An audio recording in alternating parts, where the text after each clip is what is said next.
नमस्कार क्लास, मैं मोनू चौधरी और ज्योग्राफी की इस ऑनलाइन जर्नी में आपका हार्दिक स्वागत करता हूं।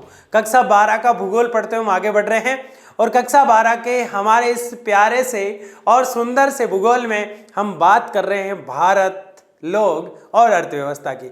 चैप्टर नंबर 9 हमारा चल रहा है जिसमें हम अंतर्राष्ट्रीय व्यापार की बात कर रहे हैं। और एक गुड न्यूज़ आपको मैं बता दूं, सर बता दो क्या है। गुड न्यूज़ ये है कि आपके वन शॉट बहुत जल्द आने वाले हैं, यानी अगले वीक से आने शुरू हो जाएंगे। ये आपके लिए बहुत बड़ी खुशखबरी है ना, जिसका आपको बेसब्री से इंतजार था। मतलब जल्दी शुरू हो जाएंगे, आने वाले 1-2 दिन में शुरू हो जाएंगे, मैं ऐसे भी कह सकता हूँ, लेकिन बहुत जल्द शुरू हो जाएंगे, ठीक है ना। अब उड़दंग मत बताना पूरे कमेंट बॉक्स में सर कब कब कब, बहुत जल्द है ना, ठीक है। दूसरी सबसे बड़ी बात, अंतर्राष्ट्रीय व्यापार को पढ़ते हुए हम आगे बढ़ रहे हैं और लेक्चर नंबर जो हमारा आज 3 है, चैप्टर नंबर हमारा जो 9 चल रहा है, इसमें अंतर्राष्ट्रीय व्यापार की हम बात कर रहे हैं। और अंतर्राष्ट्रीय व्यापार में आज हम पढ़ने वाले हैं टन टना टन टन भारतीय बंदरगाह। क्या पढ़ने वाले हैं? भारत के बंदरगाह। अब आप कहेंगे सर भारत के बंदरगाहों की बातें तो आप पहले करता है, वायु परिवहन की बातें भी तो आप पहले करता है, सब कुछ आप पढ़ा तो चुके हो, अब क्या घिसे पिटे टॉपिक लेके आ रहे हो। अब किताब खत्म होने जा रही है, इसलिए भारतीय बंदरगाह जो है उनके बगैर अंतर्राष्ट्रीय व्यापार नहीं चल सकता। वहां हमने बेसिक बात की थी भारतीय बंदरगाह की कि कैसे होते हैं, कैसे दिखते हैं, लेकिन आज के इस लेक्चर में हम एक एक बंदरगाह को डिटेल से पढ़ेंगे। सवाल यह है बंदरगाह क्या है। तो बंदरगाह आप सब जानते हैं, जहां नावें रुकती है उसको कहते हैं बंदरगाह। उसको पोताश्रय भी कहते हैं, क्योंकि पोत होती है नाव और आश्रय होता है स्थान या घर। तो जैसे पोताश्रय का मतलब हो गया नावों का स्थान या नावों का घर, बंदरगाह उसे कहा जाता है, पतन भी उसे हम कहते हैं। तो बंदरगाह जो होते हैं भारत के अंदर, वो अंतर्राष्ट्रीय व्यापार के अंदर महत्वपूर्ण योगदान करते हैं। बिना बंदरगाह के अंतर्राष्ट्रीय व्यापार कतई नहीं चल पाता। इसलिए अंतर्राष्ट्रीय व्यापार के लिए जरूरी है मेरे प्यारे गुलगुलों, अंतर्राष्ट्रीय व्यापार के लिए सबसे ज्यादा जरूरी है परिवहन। और परिवहन वायु परिवहन हो सकता है, जल परिवहन हो सकता है, पाइपलाइन परिवहन हो सकता है, कैसा भी परिवहन हो सकता है। लेकिन यहाँ अंतर्राष्ट्रीय लेवल पर बंदरगाहों की बात हम नेशनल लेवल पे कर रहे हैं, क्योंकि वहां से इंटरनेशनल व्यापार शुरू होता है। तो भारतीय बंदरगाह पढ़ेंगे, 12-13 के आसपास है, मेन है, सारे याद करने। इसके आगे वायु परिवहन है, उसमें मैंने एयरपोर्ट आपको पिछले चैप्टर में पढ़ा दिए, तो वो दोबारा नहीं पढ़ाऊंगा मैं, है ना, क्योंकि आप बार बार उसी चीज को क्यों पढ़ेंगे, ठीक है ना। तो भारतीय बंदरगाह की बात हम करते हैं। तो सबसे पहले तो मैं आपको कुछ बेसिक बातें बताता हूं, क्योंकि आप जानते हैं कि पहली स्लाइड बहुत महत्वपूर्ण होती है। बंदरगाह, इसका मतलब ये नहीं कि पहली देख के बस निकल लो, है ना, कि सर हम क्रिकेट खेलने जा रहे हैं। बंदरगाह क्या होता है? बंदरगाह, बंदरगाह को हम पोताश्रय कह सकते हैं समझने के लिए। पोताश्रय, पोत का आश्रय स्थल, या इसे हम पतन कह सकते हैं। मतलब सीधे सीधे अर्थों में मैं कहूं कि पोताश्रय या पतन। नाव को क्या कहेंगे हम? नाव जो होगी उस बड़ी नाव को हम कहेंगे पोत। पोत, और जहां पोत खड़ी रहती है उसको हम पोताश्रय कह देते हैं। नाव को क्या कह रहे हैं हम? पोत कह रहे हैं, कोई दिक्कत नहीं। पोताश्रय या पतन क्या होता है? जहां से नावें चलती है या जहां आकर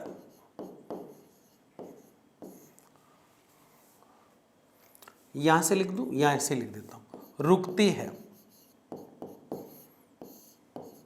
यानी कि जो नाव चलाते हैं वो विश्राम करते हैं, यात्री विश्राम करते हैं, रुकती है, उसे हम पोताश्रय या पतन या बंदरगाह कहते हैं। बहुत सिंपल बात है, कोई दिक्कत नहीं है। अब इस बंदरगाह की जरूरत क्या पड़ती है? इस बंदरगाह की जरूरत पड़ती है 2 चीजों में, आयात और निर्यात। आयात और निर्यात, इन 2 चीजों के लिए इसकी जरूरत पड़ती है। इसके बगैर व्यापार नहीं चल सकता। किसके बगैर व्यापार नहीं चल सकता?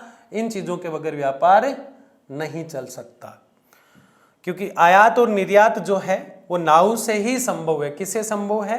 बंदरगाह जो है आयात और निर्यात में सहयोग प्रदान करते हैं। क्या प्रदान करते हैं भाई? सहयोग। इनके बगैर कोई भी यातायात नहीं चल सकता, ठीक है ना। भारत का सबसे महत्वपूर्ण बंदरगाह, जिसको हम डिटेल से देखेंगे अभी, महत्वपूर्ण बंदरगाह, सारे महत्वपूर्ण हैं, लेकिन देखो जब हमने ट्रेन को पढ़ा तो आपने देखा कि रेलवे लाइन में जब हमने देखा तो आपने देखा कि सबसे पहली रेल मुंबई में चलाई गई। क्यों? क्योंकि वहां से माल को ले जाना लाना सारी चीजें, अंग्रेज बाहर माल को ले जाया करते थे, तो मुंबई से चलाई, कोलकाता में चलाई, और कहाँ चलाई? चेन्नई में। सबसे पहले ट्रेनें भारत में अगर चली है, क्योंकि हम बात किसकी कर रहे हैं? व्यापार की कर रहे हैं, और व्यापार किसके बगैर नहीं चल सकता? व्यापार जो होता है वो पूरी तरह से ही टिका रहता है परिवहन पर। किस पर टिका रहता है? परिवहन पर। और परिवहन जो है पूरा चैप्टर था पीछे, इसमें हमने ढेर सारे परिवहन, रेल परिवहन पढ़ा हमने, सड़क परिवहन पढ़ा उसमें हमने, ठीक है ना, और वायु परिवहन पढ़ा हमने उसमें, और जल परिवहन पढ़ा हमने उसमें, लेकिन बंदरगाहों की बात नहीं की थी। और हमने पाइपलाइन परिवहन पढ़ा, पाइपलाइन परिवहन। बहुत डिटेल से इन चीज़ों को हम पिछले चैप्टर के साथ पढ़ के आ रहे हैं। ये सारे के सारे क्या है? परिवहन है। ये सारे के सारे क्या है भाई? परिवहन है। तो ये परिवहन हम पढ़े हैं तभी तो हम व्यापार कर पाएंगे। बताओ, व्यापार करने के लिए साधन की, परिवहन की जरूरत होती कि नहीं होती? एक माल को एक स्थान से दूसरे स्थान पर ले जाने के लिए सबसे महत्वपूर्ण स्थान रखता है परिवहन, इसलिए परिवहन का होना जरूरी है। अब बात को देखिए, तो यहां पे हम किसकी बात कर रहे हैं? पोताश्रय की बात कर रहे हैं। बिना पोताश्रय के, किसके? बिना पोताश्रय के परिवहन हो नहीं सकता। अब पोताश्रय क्या होते हैं ये हम जान ही गए। तो महत्वपूर्ण बंदरगाह में एक तो हमारा गुजरात का कांडला है, उसको हम डिटेल से देखेंगे, कांडला गुजरात का। दूसरा हम विशाखापत्तनम, एक बंदरगाह है विशाखापत्तनम, यानी ये मोस्ट इंपोर्टेंट है, विशाखापत्तनम, विशाखापत्तनम। इसके अलावा सेलम बंदरगाह भी है हमारा। तो ढेर सारे बंदरगाह हम देखेंगे, लेकिन आप इनको विशेष देखिएगा क्योंकि इनसे सवाल सीधे सीधे पूछे जाते हैं। तो आयात और निर्यात माल को लाने और ले जाने में बंदरगाह जो होते हैं महत्वपूर्ण रोल निभाते हैं। अब हम एक एक बंदरगाह को पढ़ेंगे। भारत के 13 बड़े बंदरगाह, कितने हैं भाई? 13। जैसे हमने एयरपोर्ट याद किए थे, जैसे हमने रेलवे के जोन याद किए थे, ठीक उसी प्रकार से हमें क्या याद करना है? यहाँ पे बंदरगाह याद करना है। सबसे पहला ही बंदरगाह आ रहा है कांडला। कौन सा आ रहा है? कांडला बंदरगाह या कांडला बंदरगाह, ठीक है ना। कांडला बंदरगाह क्या है? देखो, आसानी से समझते हुए जाना है, मस्ती के साथ पढ़ते हुए जाना है। 13 में से ये जो मैटर है 13 बंदरगाहों का, इसमें से 50% आपको क्लास में याद हो जाना चाहिए। इस बंदरगाह का निर्माण गुजरात के कच्छ जिले में हुआ। मतलब सबसे बड़ी बात ये कहाँ है? गुजरात में। किस जिले में? गुजरात के कच्छ जिले में। कच्छ की खाड़ी में 1930 में, ये कुछ नहीं है, कच्छ है मतलब, कच्छ की खाड़ी में 1930 ईस्वी में किया गया। मतलब कांडला की 3 बातें। सबसे बड़ी बात कांडला की गुजरात में है। कहाँ है भाई? गुजरात में। पहली बात तो आपको ये याद रखनी है। दूसरा, 1930 में ये बनाया गया, और गुजरात का एक जिला है जिसका नाम है कच्छ जिला। कौन सा जिला? कच्छ।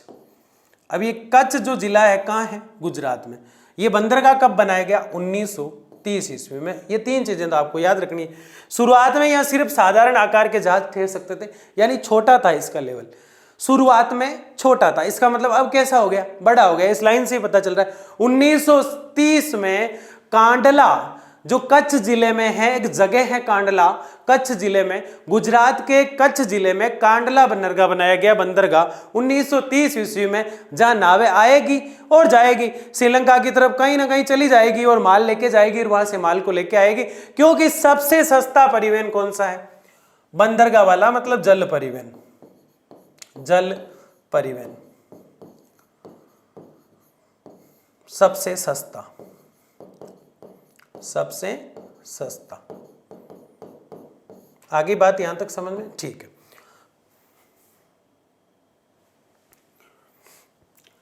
लेकिन भारत के बंटवारे के बाद जब कराची बंदरगाह पाकिस्तान में चला गया, तो उत्तरी गुजरात, राजस्थान, पंजाब, हिमाचल प्रदेश, दिल्ली एवं जम्मू कश्मीर राज्यों के सामानों के आयात निर्यात हेतु कांडला बंदरगाह को विकसित किया गया। भाई ऐसी कहां जरूरत पड़ गई? ऐसी क्या मारा पड़ी 1930 के बाद कि भारत में कांडला को डेवलप करना पड़ा? पहला छोटा सा बंदरगाह था जिसको हमने एक विशिष्ट लेवल पर और विश्व स्तर पर पहचान दिलाने का प्रयास किया। तो ऐसी क्या समस्या थी? जब पाकिस्तान का और भारत का बंटवारा हुआ, तो भारत के बंटवारे के बाद एक कराची बंदरगाह था, भारत का बड़ा बंदरगाह था, लेकिन पाकिस्तान अलग होने के बाद वो कराची कहाँ चला गया, पाकिस्तान में चला गया। हालांकि उनके तो कोई काम ही नहीं आता, ये अंतर्राष्ट्रीय व्यापार क्या ही होगा, मंगवाते हैं वहां से तो कुछ भेजते नहीं है पाकिस्तान वाले, ठीक है ना। तो कराची बंदरगाह जो है वो पाकिस्तान में चला गया। तो भारत में अब आप गुजरात को देख लो, राजस्थान को देख लो, पंजाब, हिमाचल प्रदेश, दिल्ली और जम्मू कश्मीर, इन राज्यों का जो सामान था ना, जो बाहर हमें भेजना था विदेश में बेचने के लिए, और वहां से अगर कुछ मंगवाना था, आयात निर्यात जब हम करते थे, आयात मतलब आया, निर्यात मतलब गया, हेतु कांडला बंदरगाह को विकसित किया गया। इसलिए कांडला बंदरगाह को हमने क्या कर दिया, विकसित कर दिया, इससे बना दिया गया। इसका पोताश्रय प्राकृतिक एवं सुरक्षित है, यानी कांडला जो बंदरगाह है वो सुरक्षित है और क्या है, प्राकृतिक रूप से बना हुआ है। कुछ तो कृत्रिम तोड़ फोड़ करके बनाया गया है, लेकिन है मतलब ऐसे प्राकृतिक ढंग से बना हुआ है। यानी बंदरगाह को हम पूरी तरह से कृत्रिम नहीं बना सकते। जैसे मैं कहूँ कि हमारे राजस्थान के अजमेर में भी बंदरगाह होना चाहिए, क्या करेंगे जब पानी ही नहीं है इधर आसपास, तो नाव कैसे आएगी। ये तो है नहीं कि नाव पहले तो पानी में चलेगी और फिर नाव एरोप्लेन बन के सीधा लैंड कर जाएगी, ऐसा तो है नहीं ना, लैंड नहीं कर पाएगी ना टेक ऑफ कर पाएगी, क्योंकि एरोप्लेन थोड़ी ना है ये तो नाव है। तो बंदरगाह जो होता है पानी के आसपास ही होता है, तट के ऊपर होता है। जैसे अधिकतर बंदरगाह आप देखो कि भारत में तो इसी क्षेत्र में होंगे, बस ये पानी वाला क्षेत्र है हमारा, ये पूरा आप जानते हैं, यहाँ अरब सागर है हमारा, यहाँ बंगाल की खाड़ी है हमारी, और यहाँ पानी पानी, ये पूरा हिंद महासागर है यहाँ। तो पूरे बंदरगाह इस तटों पर ही होंगे सारे के सारे। कांडला जो है गुजरात, ये तट रहा गुजरात का ये, ठीक है ना। तो यहाँ होगा, जो जहां मैंने बनाया वही है, ठीक है ना। इसका पोताश्रय प्राकृतिक और सुरक्षित है। कांडला बंदरगाह को मुक्त व्यापार क्षेत्र, फ्री ट्रेड जोन बनाया गया है, मतलब कोई भी जहाज आ सकती है, कोई भी जा सकती है, बस आईडी कार्ड दिखाना होता है, कोई टैक्स वैक्स नहीं लिया जाता यहाँ से, है ना। भारत में 1991 से, जब 7 दिन का अनाज बचा था भारत में खाने के लिए, 1991 में जब हमने खुली अर्थव्यवस्था कर दी, मतलब व्यापार को हमने खुला कर दिया, कोई भी देश हमसे व्यापार कर सकता है, हम उससे कर सकते हैं। ये बात हम अनाज की कमी आई जब हमें समझ में आई, है ना। तो ये प्लान था। तो मुक्त व्यापार का मतलब है कि टैक्स नहीं लिया जाता। तो ये कांडला बंदरगाह था। किसके काम आता है, भारत के काम आता है। भारत में भी ज्यादा सामान कहाँ आता है, कहाँ जाता है, तो आपका पंजाब हो गया, राजस्थान हो गया, हरियाणा हो गया, ये सारे जो राज्य यहाँ पे दिख रहे हैं आपको, दिल्ली और जम्मू कश्मीर के कई क्षेत्रों का यही जाता। अब आप सोच रहे हो जम्मू कश्मीर का माल जो है, जम्मू कश्मीर का आयात निर्यात किस पे टिका हुआ है, कांडला पे, क्योंकि उधर से तो पहाड़ी क्षेत्र में कहां जाएगी नाव, नहीं जाएगी ना, फ्लाइट से भेजा जा सकता है, इसलिए वहां से ट्रेन से आएगा पहले जम्मू कश्मीर से माल। कहां आएगा, ट्रेन से कांडला बंदरगाह पर। जैसे मान लो ये कांडला बंदरगाह और यहाँ जम्मू कश्मीर है, तो यहाँ से माल पहले ट्रेन से आएगा यहाँ, और यहाँ से फिर जिस देश में जाना है उस विदेश में चला जाएगा यहाँ से, और यहाँ से कोई माल किसी देश से आया तो पहले कांडला बंदरगाह पर आएगा, और कांडला बंदरगाह से फिर जम्मू कश्मीर को जाएगा। अगर मान लो यहाँ राजस्थान आ गया, पंजाब आ गया, हरियाणा आ गया, सबको देते हुए चला जाएगा, आराम से ट्रेन में जाएगा। किस में जाएगा, ट्रेन में, ठीक है ना। तो रेलवे और जल परिवहन दोनों महत्वपूर्ण स्थान रखना है, तो प्रत्येक परिवहन अपने आप में क्या रखता है, महत्वपूर्ण स्थान, ठीक है ना। तो ये कांडला बंदरगाह, बताओ समझ में आया कि नहीं आया, आ गया। और देखो इसकी बात है, यहाँ आयात शुल्क में चुंगी नहीं देना पड़ता। कोई चुंगी मतलब पहले चुंगी टैक्स लगता था राजा महाराजाओं के समय, आज भी उसको चुंगी कहते हैं। मतलब कोई भी राजा आता था ना तो चुंगी टैक्स, मतलब राजा के बॉर्डर में चुंगी टैक्स लिया जाता था। कोई भी यात्री, जैसे मान लो कि कोई यात्री कहीं से माल लेके आ रहा है और दूसरे क्षेत्र में जा रहा है, तो बीच में जैसे ही उस राज्य के बॉर्डर में घुसता था तो उसको टैक्स देना पड़ता था, उसको कहा जाता था चुंगी कर। क्या कहा जाता था उसको, प्रत्येक शहरों में आपने देखा होगा चुंगी बनी रहती है आज भी, जहाँ मजदूर लोग बैठे रहते हैं, दिहाड़ी मजदूरी करने वाले, वो चुंगी पहले टैक्स लिया करती थी, कोई भी शहर के अंदर एंट्री करता था तो शुल्क नहीं लगता, कोई टैक्स नहीं लगता, कोई मद नहीं लगता, आराम से नाव आ सकती है और जा सकती है, बस आईडी चेक करो। पेट्रोलियम उत्पाद के आयात हेतु ये बंदरगाह प्रसिद्ध है। पेट्रोल उत्पाद के लिए ये बंदरगाह, यानी कि बाहर से पेट्रोल को मंगाना ले जाना आदि चीजें के लिए भी ये प्रसिद्ध रहा है। यहाँ से पाइपलाइन द्वारा पेट्रोलियम को देश के आंतरिक भागों तक ले जाए जाने की व्यवस्था भी, यानी यहाँ से पेट्रोलियम को पाइपलाइन के माध्यम से भी डाला गया पानी के अंदर से। इस बंदरगाह की एक समस्या ये है कि भूकंप प्रभावित क्षेत्र जोन बी में स्थित है। भाई भूकंप आ जाता है, बस यही समस्या, और कोई समस्या नहीं है इसकी। बहुत प्यारा है बेचारा, लेकिन भूकंप की समस्या। मैंने सबसे महत्वपूर्ण बताया ना आपको, कांडला। कांडला आपको याद हो जाना चाहिए, सन याद हो जाना चाहिए। कच्छ के किस राज्य के अंदर है, गुजरात कच्छ जिले के अंदर है। 1930 के आसपास बनाया, कराची वाला चला गया, इसलिए पंजाब, हरियाणा, राजस्थान, जम्मू कश्मीर जैसे राज्यों को जरूरत पड़ी, इस पर कोई टैक्स नहीं लगता, कोई चुंगी नहीं लगता, बिल्कुल फ्री है, आ जा सकते हैं। बस एक ही समस्या है, भूकंप आता है, बच के रहना, ठीक है ना। बताओ समझ में आया कि नहीं आया, बिल्कुल आ गया। आगे देखिए, ये आपका मुंबई बंदरगाह, जहां पहली ट्रेन भी कहां चली, पहला रेल परिवहन भी कहां चला भारत में, यहां पे सबसे पहली रेल 1853 में मुंबई से थाने तक यहीं तो चली थी ट्रायल के लिए। तो यहाँ बंदरगाह भी है, ठीक है ना। कौन सा बंदरगाह? मुंबई बंदरगाह, मुंबई महाराष्ट्र में। मुंबई बंदरगाह सालसट द्वीप के प्राकृतिक कटान में है। ये याद रखे, मुंबई का जो बंदरगाह है सालसट एक कट बना हुआ है। कौन सा कट बना हुआ है? तट के ऊपर कट बना हुआ है, सालसट कट के ऊपर एक तट, मुंबई बंदरगाह, याद रह जाएगा आपको, महाराष्ट्र में। इसका पोताश्री प्राकृतिक ही होंगे सारे ही। बंदरगाह अधिकतर प्राकृतिक होते हैं, थोड़े बहुत कृत्रिम हो सकते हैं, पूरी तरह से नहीं हो सकते। कहीं लिखा हुआ भी आ जाए कि कृत्रिम बंदरगाह है तो भी उसमें प्रकृति के गुण पाए जाएंगे, बिना प्राकृतिक क्षेत्र के नहीं बनाया जाता। क्योंकि कांडला ने हमें यह सिखाया अभी, अगर प्राकृतिक रूप से नहीं बनाते, कृत्रिम से यानी मानव खुद बना देता, कृत्रिम मतलब मानव खुद बना देता, तो जम्मू में ही बना लेता। पानी की जरूरत होती है इसके लिए। इसका पोताश्री प्राकृतिक एवं सुरक्षित है। चक्रवात एवं तूफान के समय भी जहाज सुरक्षित खड़े रह सकते हैं। मतलब यहाँ ये बहुत ज्यादा, चक्रवात आ जाए तो भी जहाज खड़े रह सकते हैं, तूफान आ जाए तो भी खड़े रह सकते हैं। तो बताओ जहाज और यात्री कहाँ खड़ा होना पसंद करेगा? मुंबई जाके। कहाँ? बॉम्बे जाके। बोले यहाँ खड़े रहेंगे, क्यों? बोले कांडला में तो कभी भूकंप आ जाता है इसलिए हम वहाँ खड़े नहीं रहेंगे, भूकंप भी बड़ा खतरनाक वाला आता है। तो चक्रवात और तूफान दोनों के हिसाब से सवाल 1 नंबर का भी पूछा जा सकता है। चक्रवात और तूफान दोनों की दृष्टि से सबसे महत्वपूर्ण जो बंदरगाह है मुंबई बंदरगाह, जहां सुरक्षित खड़े रह सकते हैं। मुंबई बंदरगाह में जल की गहराई 11 मीटर है। बंदरगाह में जल की गहराई आप सोच रहे हैं, मतलब नाव पूरी तरह से ऐसे स्थल पे आके नहीं रुकती, थोड़ी सी पानी में उठेलती रहती है, पास में लाके खड़ा कर देते हैं उसको, फिर बांध देते हैं। आपने झील के किनारे देखी होगी तो वहां बांधा नहीं जाता, उसका सिस्टम होता है अलग से, फिर वो पानी में नहीं जाती स्टार्ट करे बगैर, ठीक है ना। छोटी नावें डोल जाती है, इतनी बड़ी ऐसे ऑटोमेटिक नहीं चलती, लाइट वगैरह से चला करती है। मुंबई बंदरगाह में जल की गहराई कितनी है? 11 किलोमीटर। तो एक तो आपको 11 का आंकड़ा यहाँ याद रखना है। दूसरा सालसट स्थान पर है, ये आपको याद रखना है, सालसट, ठीक है। कांडला कहाँ था? कांडला गुजरात के कच्छ में, ठीक है। 11 मीटर इसकी गहराई, ये हम देख चुके हैं। तूफान के लिए भी फायदेमंद है। किसके लिए? तूफान के लिए। तूफान की दृष्टि से भी यह महत्वपूर्ण है, ठीक है। तो वो थोड़ा ऐसे लिखा गया, आप देख लेना उसको, ठीक है ना। तो ये मुंबई बंदरगाह 11 मीटर अंदर गहराई का है, ठीक है। सुएज नहर की गहराई भी इतनी है। सुएज नहर का नाम आपने सुना ही होगा। सुएज नहर की गहराई इतनी है जितनी इसकी है, क्योंकि वो इंटरनेशनल जीके में भी पढ़ते हैं। सुएज नहर से आने वाली सभी जहाज यहाँ ठहर सकते हैं, यानी सुएज नहर से, ये एकमात्र सबसे प्यारा बंदरगाह है जो सुएज नहर वालों की पसंद है। सुएज नहर से जितनी भी नहरें यहाँ आती है, जितनी भी जहाजें यहाँ आती है, वो सब यहाँ आके रुकती है इस बंदरगाह पे, कोई दिक्कत नहीं है। रुको भाई, हम तो कहते हैं रुको, क्योंकि हम टैक्स तो वैसे ही नहीं लेते हैं। अधिकतर बंदरगाहों पे लिया जाता है, इस पे नहीं है, कांडला पे और इस पे भी नहीं है, ठीक है ना। पेट्रोलियम, खाद्यान्न, सूती, ऊनी वस्त्र, चमड़ा एवं यात्री परिवहन की दृष्टि से इस बंदरगाह का विशेष महत्व है। यानी पेट्रोल का आना जाना, खाद्यान्न वस्तु इधर से उधर, कपास और सूती वस्त्र, ऊनी वस्त्र, चमड़ा, यात्री भी आते जाते रहते हैं, इस दृष्टि से इस बंदरगाह का विशेष महत्व है। शिप पे लोग घूमते रहते हैं ना, जो लोग मर्चेंट नेवी में नौकरी करते हैं वो शिप पे ही रहते हैं एनी टाइम, है ना। 8-8, 6-6 महीने की ड्यूटी रहती है, फिर 4 महीने रेस्ट रहता है, क्योंकि शरीर ज्यादा खराब होता है पानी के साथ रहने से। यहाँ मुक्त व्यापार क्षेत्र स्थापित किया गया, कोई भी आ सकता है और कोई भी जा सकता है। क्या चेक कराना पड़ता है? आईडी चेक कराना पड़ता है। आगे बात यहां तक समझ में, आगे बढ़ते हैं। अब है हमारे पास नए हवा सेवा बंदरगाह या जवाहरलाल बंदरगाह, जेएलएनपी बोल सकते हैं इसको। तीसरा बंदरगाह, पहला कौन सा? कांडला। दूसरा कौन सा?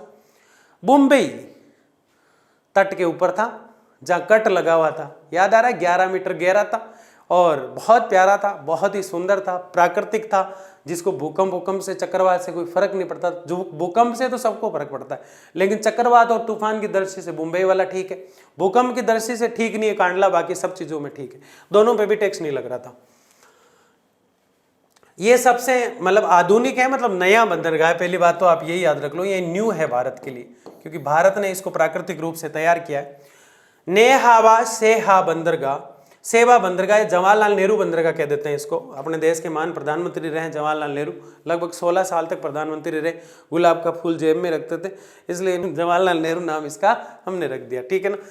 नवी मुंबई में पनवेल के पास इस बंदरगाह का विकास मुंबई बंदरगाह के भार को कम करने के उद्देश्य से किया गया। ये भी कहाँ है? बॉम्बे में। पिछला भी कहाँ था? वो एक मूवी में बार बार बोलता है, जल्दी कर पनवेल निकलना है। कौन सी मूवी है वो? जल्दी कर पनवेल निकलना, ये डायलॉग फेमस हुआ था, एक बार चलता ही रहा सोशल मीडिया। तो वो पनवेल बॉम्बे में ही है और इस जगह ये बंदरगाह बना हुआ है। ये देश का आधुनिकतम बंदरगाह है, यानी नया है, मॉडर्न है, सारी फैसिलिटी है इसके अंदर, है ना। आप पिज्जा विज्जा भी बैठ के खा सकते हो, सब में खा सकते हो, आजकल तो कैफे लगे हुए हैं, ठीक है ना। अब है मरमा गुआ। मरमा गुआ कौन सा भाई? मरमा। पहले कांडला, बम्बई और नेहावा और ये मरमा गुआ, ठीक है ना। ये गोवा में है। देखो गुआ मतलब गोवा, गुआ मतलब गोवा। और जुआरी नदी पे, ये नदी बड़ी प्यारी लगती है मुझे, जुआरी नदी है ना, ये उफान लेती है तो बहुत शानदार लगती है। जुआरी के बाएं तट पर स्थित है, जुआरी नदी के ऊपर।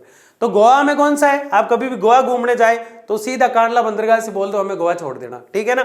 तो मरमा गुआ जो है गोवा में है, जुआरी नदी पर। मरमा गुआ 5-4 बार बोलना।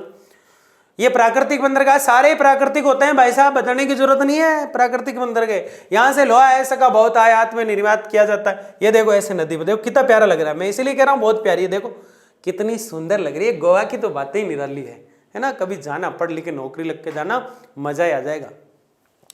बेरोजगार व्यक्ति को वहाँ कोई मजा नहीं आता, क्योंकि इतने पैसे लगते हैं गोवा में, ठीक है ना।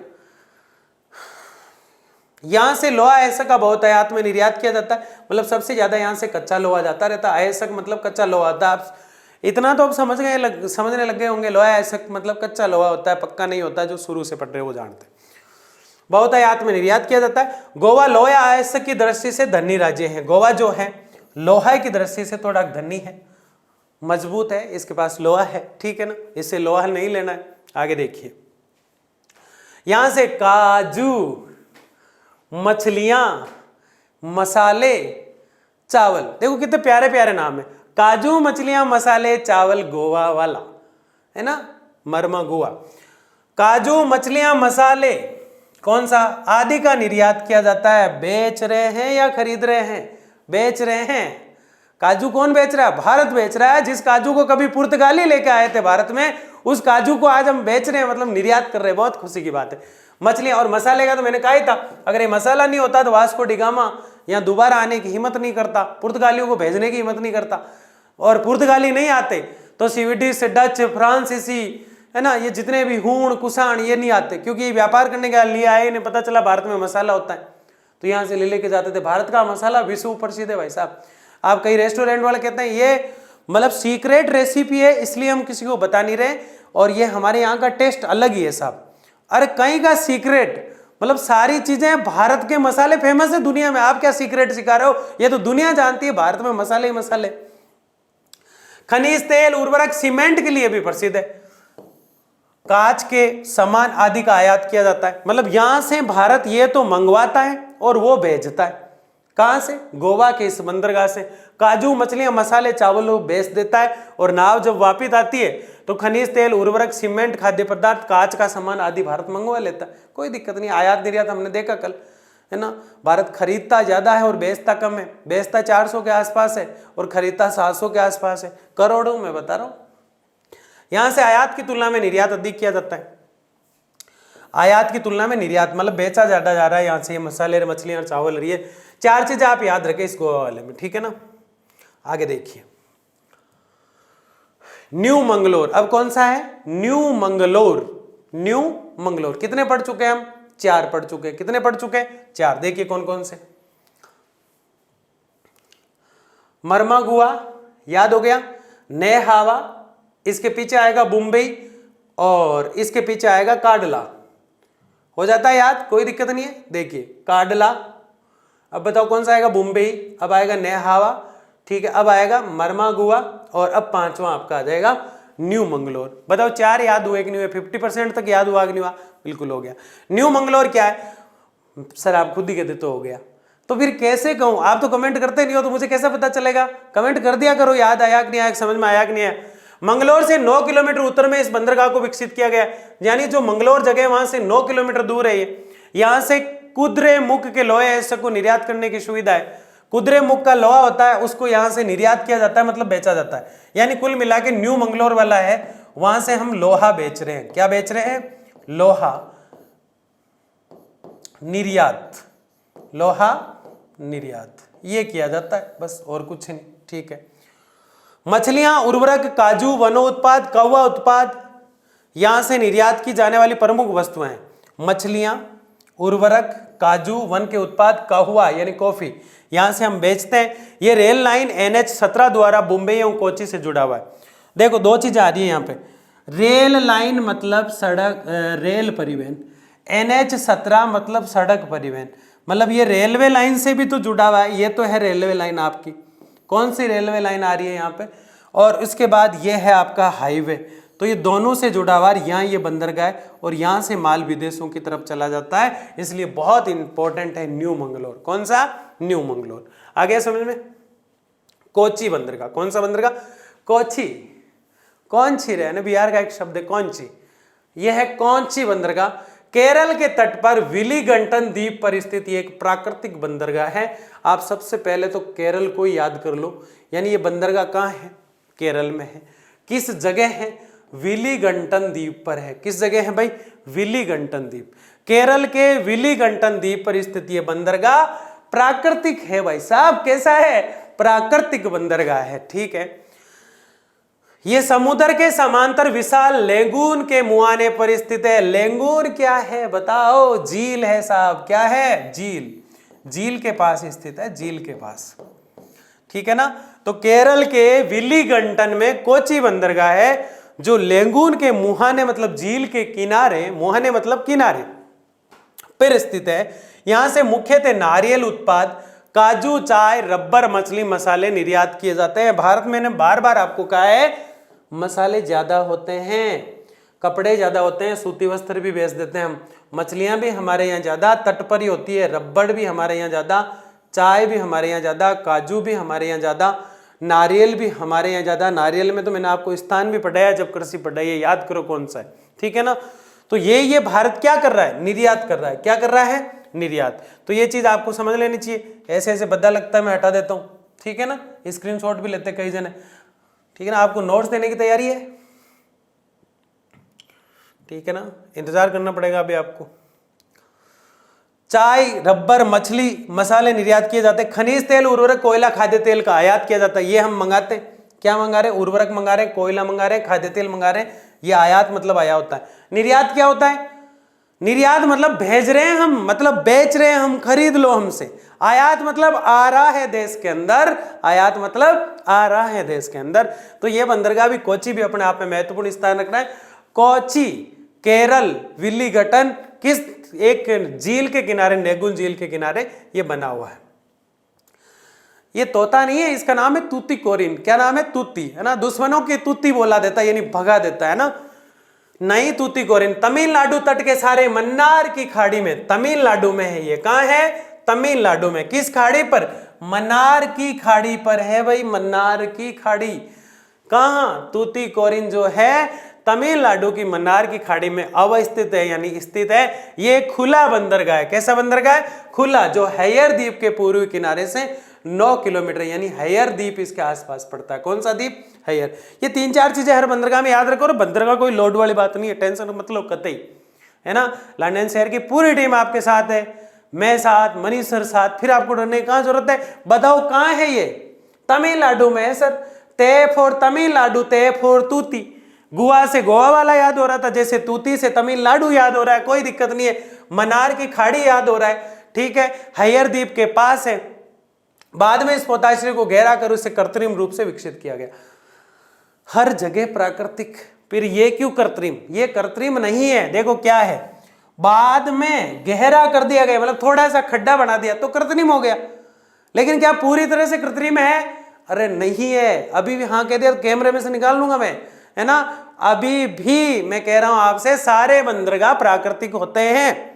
कृत्रिम बंदरगाह वो बंदरगाह थोड़ा सा हो सकता है जिसको किसी ना किसी प्रकार से थोड़ा सा मोनेटाइज किया गया, थोड़ा सा डेवलप किया गया। ठीक है ना। तो विकसित इससे किया गया। यह आपका नई तूतीकोरिन है। देखिए इससे आगे समझिए, और भी प्यारी प्यारी चीजों को हम देखते हैं। कितने बंदरगाह पढ़ चुके हैं? 7। अब कितने पढ़ते हैं? पढ़ने पड़ेंगे। 7 पढ़ चुके हैं 13 में से। तो गिनो कितने होते हैं? पीछे कितने रहे? 5, 6, 7 के आसपास रहे होंगे। 6 रहे, है ना। 6, 6, 7, 13 होते हैं। 6 रहे। ठीक है, आगे देखिए। यहां से चाय, कपास, चमड़ा, सूती वस्त्र, प्याज। अरे क्या बात है, कभी कभी कितने महंगे हो जाते हैं, पता चला क्यों हो जाते हैं? ये हम क्या करते हैं, आदि वस्तुओं का निर्यात एवं खनिज तेल, कोयला, नमक, उर्वरक आदि खाद्य पदार्थों का तेल आयात किया जाता है, इसलिए कभी कभी प्याज क्या होता है, महंगा हो जाता है। ये आ गया साहब चेन्नई बंदरगाह, ये भी बहुत महत्वपूर्ण है। जैसे चेन्नई एक्सप्रेस ट्रेन थी शाहरुख खान वाली मूवी में, वैसे ये है बंदरगाह। चेन्नई बंदरगाह जो है ये पूरी तट पर, ये भारत का प्रमुख बंदरगाह है चेन्नई वाला। जैसे कांडला है वैसे मुंबई है, वैसे ये भी प्रमुख है, प्रमुख बंदरगाह है, पूर्वी तट पर है। किस तट पर है, पूर्वी तट पर। यह कृत्रिम बंदरगाह है, मतलब पूरी तरह से कृत्रिम हो सकता है क्या, कतई ही नहीं हो सकता है ना, प्रकृति की रूपरेखा होनी चाहिए, पानी होगा जब तो इसको बनाएंगे। खुले समुद्र में इसकी अवस्थिति होने से जहाज को लहरों से हानि होती है। देखो ये सवाल सीधे सीधे पूछ लिए जाते हैं, कौन सा बंदरगाह है जिसको लहरों से परेशानी होती है, चेन्नई। कौन सा बंदरगाह है जिसको भूकंप का डर है, कांडला। कौन सा बंदरगाह है जिसको तूफान से चक्रवात से कोई फर्क नहीं पड़ता, याद करो, ये आपके लिए सवाल है, ठीक है ना। इससे बचने के लिए तट से 3 किलोमीटर दूर 214 मीटर लंबी एक दीवार बनाई गई है। देखो कितना खतरनाक मामला। आप कहते दीवार कृत्रिम है, होगी कृत्रिम दीवार, कोई दिक्कत नहीं। खुले समुद्र में इसकी अवस्थिति होने की वजह से, मतलब क्या है समझो चेन्नई वालों, जैसे नाव है तट के पास आई, आराम से रुक गई, कोई दिक्कत नहीं। लेकिन लहरें ऐसे आती है हवा में, हिननाती हुई, गिनगिनाती हुई, नाग लपेटे लेती हुई, है ना। लहरें जैसे आती है हिनगिनाती हुई, नाग लपेटे लेती हुई, और लहरें जैसे ही टकराती है, नाव कहां गई, माल कहां गया, चलाने वाला कहां गया, पता ही नहीं, कुछ बचा ही नहीं। इसलिए इन्होंने क्या किया, 914 मीटर लंबी दीवार खींच दी। अब आओ लहरें कैसे आओ, देखे लहरें आ ही नहीं सकती अब, क्योंकि दीवार खींच दी। क्या खींच दी, दीवार। लहरों से किसको खतरा है, लहरों से खतरा है चेन्नई को। और किसको, किससे खतरा था, अरे भूकंप से खतरा था, किसको, कांडला बंदरगाह को, जो हम देख चुके हैं। आगे देखिए, चेन्नई था। और चेन्नई की बातें देखिए, मुंबई के पश्चात ये भारत का दूसरा सर्वाधिक व्यापार करने वाला। कांडला महत्वपूर्ण, मुंबई महत्वपूर्ण, चेन्नई महत्वपूर्ण। और मुंबई और चेन्नई और कोलकाता की बात करें तो रेलवे में भी महत्वपूर्ण है ये, रेलवे में भी महत्वपूर्ण, जल परिवहन में भी महत्वपूर्ण, व्यापार में भी महत्वपूर्ण, सब में महत्वपूर्ण मुंबई और चेन्नई, ठीक है ना। इसलिए चेन्नई और मुंबई का नाम गर्व से लिया जाता है। कांडला गुजरात में महत्वपूर्ण है बंदरगाहों में, तो मुंबई के पश्चात दूसरा सबसे महत्वपूर्ण है, किसमें, व्यापार में, ठीक है। इस बंदरगाह से लोहा, ऐसा खाद्यान्न, चमड़ा, चीनी, कोई प्याज बेच रहा है, कोई चीनी बेच रहा है, कोई मसाले बेच रहा है, मसाले तो अधिकतर ले जा रहे, है ना। अपन क्या क्या बेच रहे हैं सोचो आप, फिर भी यार अपना निर्यात स्तर सुधर काहे को नहीं रहा है, क्या कारण है इसके पीछे, है ना। यानी सिस्टमेटिक ढंग से नहीं बेच रहे, या प्याज को रास्ते में ले जाने वाले ही खा जा रहे हैं, मसाला गायब होता जा रहा है, पता नहीं, ऐसा तो कुछ नहीं है। भारत आज भी विकासहीन से विकसित नहीं बन रहा है, जबकि आप देख रहे हैं निर्यात कर रहे हैं हम, भाई साहब बेच रहे हैं, नारियल बेच रहे हैं हम, गोल गोल मसाले हम बेचते हैं, नारियल हम बेचते हैं विदेश में, और प्याज हम बेचते हैं, चीनी हम बेचते हैं, चमड़ा बेचते हैं, जो काजू विदेशी पुर्तगाली यहाँ लेके आए वो भी हम बेचा करते हैं, निर्यात किया करते हैं। और जो कॉफी हम जानते ही नहीं थे, अंग्रेज सिखा के गए बागानों में, ढालान पे जो कृषि की जाती है उसका भी हम व्यापार कर रहे हैं, भाई साहब क्या बात है, ठीक है ना। लेकिन अपन खाने वाली चीजें ज्यादा खरीद लेते हैं, है ना, प्याज व्याज तो बेच देते हैं, लेकिन और चीजें मंगवा लेते हैं। उर्वरक और पेट्रोल मार रहा है हम लोगों को, नहीं तो अपन पता नहीं विश्व में आज कहाँ होते हैं।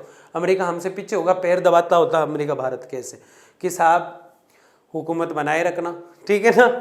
यहाँ से आयात होने वाले सामानों में पेट्रोल देख लो, ये देखो पेट्रोल खरीदा हमने, आयात का नाम आती है सबसे पहले पेट्रोल। रासायनिक पदार्थ, उर्वरक आ गए, कोयला आ गया, खाद्यान्न के तेल आ गए, कपास आ गया। कपास तो अधिकतर बेचते हैं, लेकिन कभी कभी अलग क्वालिटी की अमेरिकन कपास अलग होती है, अलग अलग कपास होती, तो कुछ हम खरीद भी लेते हैं कच्चे माल के रूप में, लेकिन ज़्यादा नहीं। सबसे बड़ा जो वेटेज रहता है, सबसे हमें जो मार देता है वो पेट्रोलियम पदार्थ है। आगे देखिए, पूनोर बंदरगाह, ये भी तमिलनाडु में है। पूनोर बड़े जोर शोर के साथ चेन्नई में, तमिलनाडु में है। ये बंदरगाह तमिलनाडु के तट पर चेन्नई के उत्तर में स्थित है। चेन्नई के भार को कम करने के लिए इससे विकसित किया गया है। चेन्नई वाला बहुत बिजी रहता है, छोटा मोटा जहाज आता है तो वो कहता है साइड में हटा इसको, मेरे पास वैसे टाइम नहीं है। मुंबई के बाद भारत में मेरा ही नंबर आता है, मुंबई पहला बंदरगाह बाहर के हिसाब से, उसके बाद चेन्नई का नंबर आता है। तो चेन्नई वाला बंदरगाह तो पूरा व्यस्तम रहता है, बिजी रहता है, तो उसके वेटेज को कम, उसके भार को कम करने के लिए एक पास में और डेवलप किया गया, उसको कहते हैं पूनोर। तो पूनोर भी कम नहीं है, पूनोर चेन्नई का छोटा बेटा है, बस ये याद रखें आप, क्योंकि पूनोर नहीं हो तो चेन्नई और बिजी हो जाए और मुंबई को पीछे छोड़ दे, इतना बिजी हो जाए कि नाव चलाने वाले को टाइम ही नहीं मिला, 8 महीने की शिफ्ट को 12 महीने करना ही पड़े वहां पे, ठीक है ना। चेन्नई के भार को कम करने के लिए विकसित किया गया। कोयले के व्यापार है तो इस बंदरगाह का विशेष महत्व है, कोयले के व्यापार के लिए चलता है ज्यादा। तमिलनाडु मतलब चेन्नई वाले ने ये कह दिया पूनोर एक काम कर, उन्होंने बोला बताओ क्या करना है, कि तू सिर्फ कोयले का मीटर देखा कर, बाकी मैं जानू मेरा काम जाना। इसने कहा ठीक है साहब, गलती नहीं आएगी इसमें। तमिलनाडु में ये भी, चेन्नई कहाँ है, तमिलनाडु में। कोयले के व्यापार हेतु इस बंदरगाह का विशेष में तो तमिलनाडु सरकार द्वारा अपना आंतरिक और आयातित कोयला इस बंदरगाह से प्राप्त किया जाता है। मतलब सारा काम बंदरगाह कोयला इसी से होगा, बस यही बात है। ये आ गया विशाखापत्तनम, महत्वपूर्ण कौन सा, कांडला, उसके बाद चेन्नई, उसके बाद मुंबई 1 नंबर पे बाहर के हिसाब से, है ना। उसके बाद चेन्नई और उसके बाद मैंने स्टार्टिंग में आपको बता दिया था विशाखापत्तनम। इसको पढ़ने के बाद कितने बचेंगे, 3 बचेंगे बस। आंध्र प्रदेश में स्थित यह देश का गहरा एवं अच्छा प्राकृतिक, फिर प्राकृतिक, बार बार क्यों लिखे जा रहे हो जब प्राकृतिक ये सारे बंदरगाह, तो ठीक है ना, सब में लिखना है। एक लाइन तो कॉमन होती है, कोई बंदरगाह आपको नहीं भी आया एग्जाम में तो क्या लिखोगे, सबसे पहला पॉइंट स्टार करके, ये प्राकृतिक बंदरगाह है, ठीक है ना। इसका सारा परिवहन जल पर टिका है, क्योंकि परिवहन का सारा ही जल परिवहन में है, तो जल पूरा इस पे टिका रहेगा। कभी कभी सवाल नहीं भी आता है और थोड़ा सा पूरी क्लास लेता रहता है बस बैठे बैठे कोई बच्चा, वो भी अच्छे नंबर लेके आ जाता है। ये अंदर की बात है, बाहर जाके मत बताना। पोताश्रय के मुख पर डॉल्फिन नोज नामक एक पहाड़ी के समुद्र में निकल होने के कारण ये तूफान से स्वतः सुरक्षित है। यानी इसके पास में डॉल्फिन नोज नामक एक पहाड़ी है। मतलब देखो इसकी कितनी अच्छी बात है। विशाखापत्तनम क्यों खास है, क्योंकि जैसे ये तो विशाखापत्तनम है और इसके पास में एक डॉल्फिन बड़ा पर्वत है, उस पर्वत की वजह से जो पानी है उससे टकरा के इसकी तरफ आ नहीं पाता है। डॉल्फिन मछली नहीं है ये नोज नामक एक पहाड़ी है। इस बंदरगाह से आयात से अधिक निर्यात किया जाता है, मतलब खरीदते हैं हम कम है, ज्यादा बेचते हैं, इसलिए ये महत्वपूर्ण है। विशाखापत्तनम क्यों महत्वपूर्ण है, डॉल्फिन बड़ा पर्वत है इसके पास में, इसलिए महत्वपूर्ण है, क्योंकि इसको खतरा नहीं है किसी चीज से। दूसरा, इससे बेचते ज्यादा है, इसलिए महत्वपूर्ण है। बेलाडीला क्षेत्र से लोहा ऐसे की निर्यात इस बंदरगाह से किया जाता है। बेलाडीला छत्तीसगढ़ का नाम तो आप सबने ही सुना है, ये तो आंध्र प्रदेश में है, लेकिन बेलाडीला छत्तीसगढ़ का लोहा है, वो सारा ही इससे जाता है जहां हमें बेचना होता है। तो बताओ महत्वपूर्ण हुआ कि नहीं हुआ। विशाखापत्तनम की 3 बातें। बेलाडीला लोहा, कच्चा लोहा जो होता है उसका निर्यात करता है, विदेशों में निर्यात के लिए अपना स्थान रखता है, और डॉल्फिन नोज के कारण फेमस है। ये विशाखापत्तनम जो है, इसकी मेन चीजें हमने पढ़ ली। मैग्नीज, चमड़े का सामान, खाद्यान्न, कोयला आदि सामानों को निर्यात करता है, ये भी बेचता है, चमड़ा, खाद्यान्न, कोयला आदि। आयातित वस्तुओं में खनिज तेल, उर्वरक, रासायन, मशीनरी, कोक आदि प्रमुख है। आयात करता है यानी खरीदता है, खनिज तेल, उर्वरक, रसायन, मशीनरी और कोक, ये चीजें खरीदता है, वो बेचता है। लेकिन पूरी तरह से क्या है, लोहे पर टिका अधिकतर, ठीक है ना।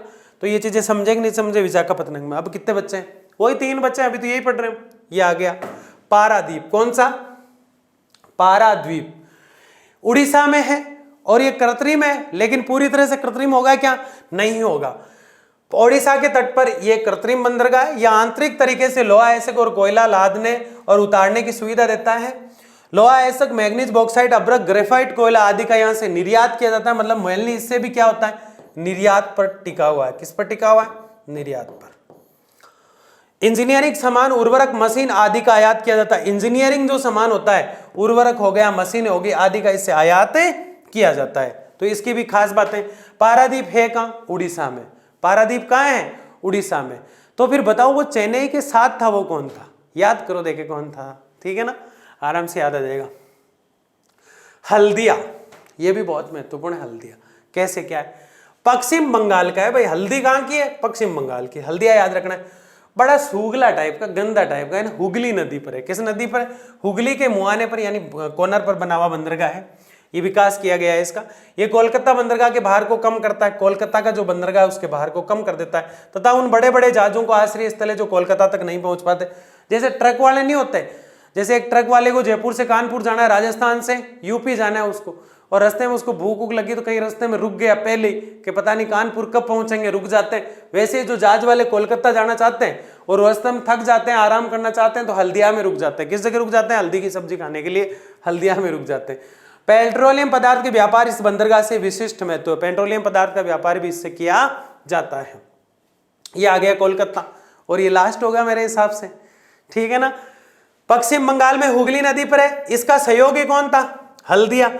हल्दिया के आगे निकलते ही कौन आ जाता है, कोलकाता। ये भी महत्वपूर्ण है भाई, हुगली नदी पर है।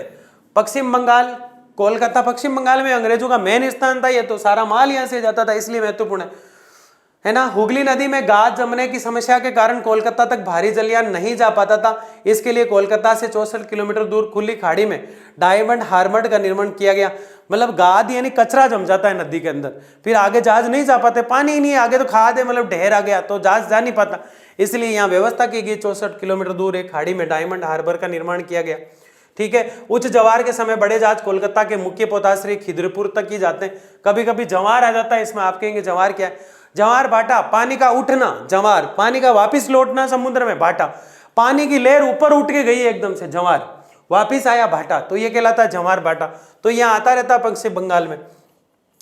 कोलकाता बंदरगाह से जूट निर्मित सामान, जूट निर्मित जो सामान होता है वो जूट, ये जूट नहीं है जो हम झूठ बोलते हैं, ये जूट होता है। बोरी आप जानते होंगे, धागा होता है एक ब्राउन कलर का, वो जूट होती है। कोयला, चमड़े का सामान, कागज, चाय, लोहा, इस्पात, चीनी, अदरक आदि का निर्यात किया जाता है। अधिकतर कागज तो हम खरीदते हैं, ये पता नहीं कहाँ से बेच रहा है, लेकिन कोलकाता से के फॉर कोलकाता और के फॉर कागज, यहाँ से कागज को विदेशों में बेचा जाता है। तो ये थी बंदरगाहों की बातें जो बहुत निराली थी। 13 बंदरगाह हमने अच्छे से पढ़ लिए हैं, बहुत ही शानदार तरीके से, मस्त तरीके से। बताओ आपको बंदरगाह समझ में आया कि नहीं आया? ये टॉपिक सिर्फ बंदरगाहों का था ऐसे माने, लेकिन बंदरगाह क्यों पढ़े ये याद करो आप। क्या हम परिवहन पढ़ रहे थे? नहीं, परिवहन के बगैर अंतर्राष्ट्रीय व्यापार नहीं चलता, और अंतर्राष्ट्रीय व्यापार पूरी तरह से रेलवे पर टिका हुआ है। रेलवे से फिर बंदरगाहों पर जाता है और बंदरगाहों से फिर आगे की तरफ चला जाता है, इसलिए बंदरगाह हमें समझना जरूरी था। 13 बंदरगाह हमने पढ़े हैं, कुछ 1-2 लेक्चर इस चैप्टर के रहे हैं वो हम पढ़ेंगे। बहुत बहुत धन्यवाद आप सबका, आपने शिद्दत से, मेहनत से इस लेक्चर को सुना। मिलते हैं अगले शानदार लेक्चर में, तब तक के लिए जय हिंद, जय भारत।